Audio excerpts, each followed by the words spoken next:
रास्ते में अचानक एक बोर्ड दिखा, विजिट अगेन। ज्यादातर हम ऐसे बोर्ड्स नोटिस भी नहीं करते, लेकिन इस बार जैसे ये लाइन सिर्फ सड़क के लिए नहीं थी, हमारे लिए थी। आगे बढ़ते हुए सड़क के किनारे ऊंट और बकरियां दिखी, बिल्कुल शांत। बाईं तरफ जैसलमेर का संग्रहालय दिख गया, जैसे शहर खुद अपनी कहानी याद दिलवा रहा हो। और फिर धीरे धीरे शहर खत्म होने लगा। उसी पल लगा जैसे हम सिर्फ शहर नहीं, एक एहसास छोड़कर आगे बढ़ रहे थे। और ऐसे चलते चलते पता नहीं कब जोधपुर आ गया। जोधपुर में हमारा पहला ठहराव था मंदौर गार्डन।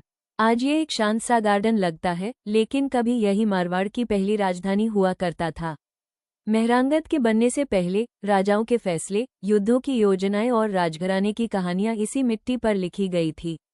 यहाँ जो मंदिर नुमा आकृतियां दिखाई देती हैं, ये सिर्फ शास्त्रीय वास्तुकला नहीं है, ये मारवाड़ के राजाओं और वीरों की यादें हैं। इनकी रचना कुछ अलग ही है, तेज रंग, गहरी नक्काशी, जैसे हर पत्थर अपनी कहानी बोल रहा हो। अक्सर इतिहास को हम शांत समझ लेते हैं, लेकिन मंदौर में ऐसा नहीं लगता। यहाँ की दीवारें चुपचाप रहकर भी बहुत कुछ कह जाती हैं। गार्डन में चलते हुए महसूस होता है कि ये सिर्फ एक जगह नहीं, बल्कि समय के साथ चलना है, धीरे, बिना किसी जल्दी के। यहाँ खड़े होकर ये भी समझ आता है कि राजधानियां बदल जाती हैं, पर उनकी यादें नहीं। मंदौर शायद आज इतना मशहूर न हो, लेकिन इस जगह ने समय को बहुत करीब से देखा है। गार्डन से बाहर निकलते हुए लगा जैसे हम सिर्फ एक जगह नहीं, बल्कि इतिहास के एक अध्याय को चुपचाप अलविदा कह रहे हो। और ऐसे ही चलते चलते शाम हो गई और मंदौर की शांति के बाद घंटा घर के पास आते ही जोधपुर का रंग ही बदल गया। यहाँ सब कुछ तेज हो जाता है, लोग, आवाजें, कदमों की रफ्तार। घंटा घर दूर से देखने से ऐसा लगा जैसे पूरे शहर पर नजर रखे हुए हो। ऊपर से देखने पर सरदार मार्केट एक जीता जागता शहर लगता है, लोगों की बातें, दुकानों की आवाजें और भीड़ के बीच चलती जिंदगी। यहाँ कोई परफेक्ट प्लानिंग नहीं होती, फिर भी सब कुछ अपनी जगह पर होता है। ये वही जगह है जहाँ जोधपुर अपनी पूरी एनर्जी के साथ दिखता है, थोड़ा अव्यवस्थित लेकिन बिल्कुल असली। यहीं से शहर की सांस सुनाई देती है, हर आवाज, हर चेहरा, किसी न किसी कहानी का हिस्सा।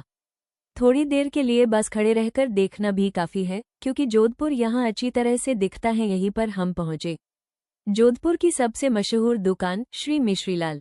यहाँ हमने रबड़ी और लस्सी चखी और तब समझ आया कि ये इतनी प्रसिद्ध क्यों है। यहीं से आगे बढ़ते हुए शहर का एक और चेहरा सामने आया। एक तरफ मशहूर क्लोथिंग ब्रांड्स, बीच शहर का फव्वारा और हर तरफ चलती गाड़ियों का शोर। और इसी भीड़ के बीच लोकल दुकानें, शादी के कपड़े, रंग बिरंगी पोशाकें और हाथ से बने हैंडीक्राफ्ट्स। कहीं लोग मोल भाव में लगे हुए थे, कहीं बस भीड़ का हिस्सा बनकर चल रहे थे। यहाँ हर चीज में शहर की पहचान दिखती है, तेज, जिंदा और अपनी ही रफ्तार में। डिनर के वक्त होटल की रूफटॉप पर फोक संगीत की धुन सुनाई देने लगी।